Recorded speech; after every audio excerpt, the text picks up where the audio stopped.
Veni aha kiriya kishayi ekyari wakitandara aharisha hamwenda n'ekicweka kandi ayakirwa abantu nyamwingi.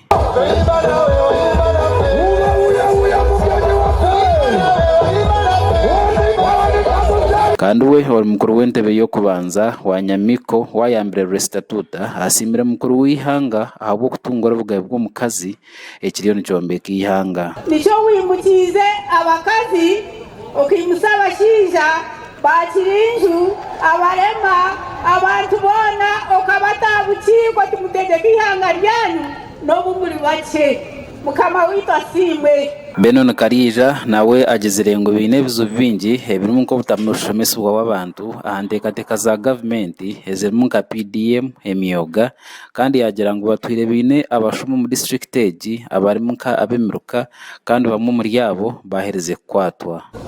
Twire rukwado bikumara ihanga ryona ririkweta kompyuta izo kutasa abantu mu sisitimu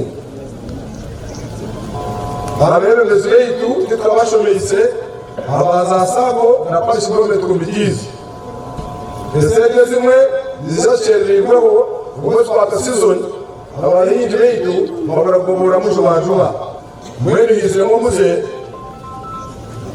banyana n'abanyamitoma ubwo kwiba kwemererwa bemiruka bamweho n'abatiro muchome ari kugambaho aha mukorogu Right Honorable Thomas Tayibwa uri muhezi wa speaker agambira hanshonga zitari zimwe na zimwe abamatangese bazigamize no kuzigamisa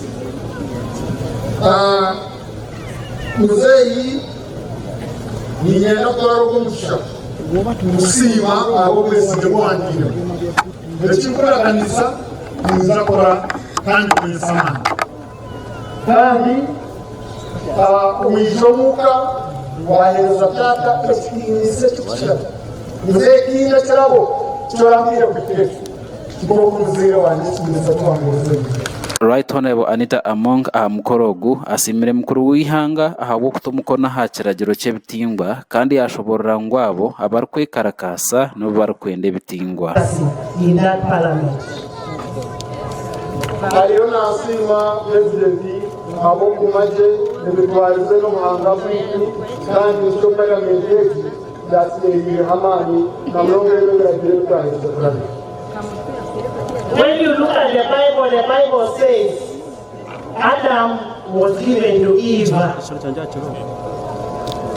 Eve was not given to Eve, or Adam was not given to Adam. So that's why we are proud as the Parliament of Uganda. And when you see the demonstrations that are in town now are out of that, they are demonstrating because they are self-seekers. They are saying these are people who do not want us to respect our values. And as Ugandans, as members of Parliament, we will stand by the decisions made.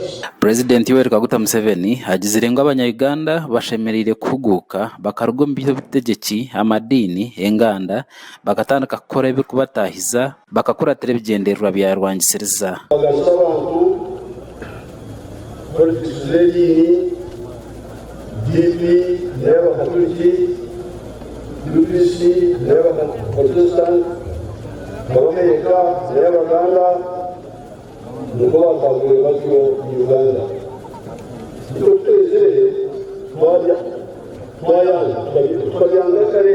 President ayongere yashaba abantu kureba ngo batandikaho fo eka model plan ahari yabo abentasi yanki wowe n'ikina taho ejo mujuru usinyo myasi usendere etemunana ikemwe lisete munana mwaka woteho ikaye kuja leta yao ekanyuma muteye ngoko zamahuri rero wowe serehei neshaka wote mwito wa bibinya ndiyo umusango era umuto mufu uitangalije banyo wakora aha mukorogu habireho abantu abandi abarangirire ko bargira mu bina ebirukakanasa government bakegita cha NRM nuhati yehireyo kandi n'abanyabusenyi mu mwanya kama district speaker kuleta Busheni na kuni hata constituency ya speaker kuleta Busheni hati nizira kemo mbumi kan tukakora akalikuwa na kama ya tena kufanya na kumkora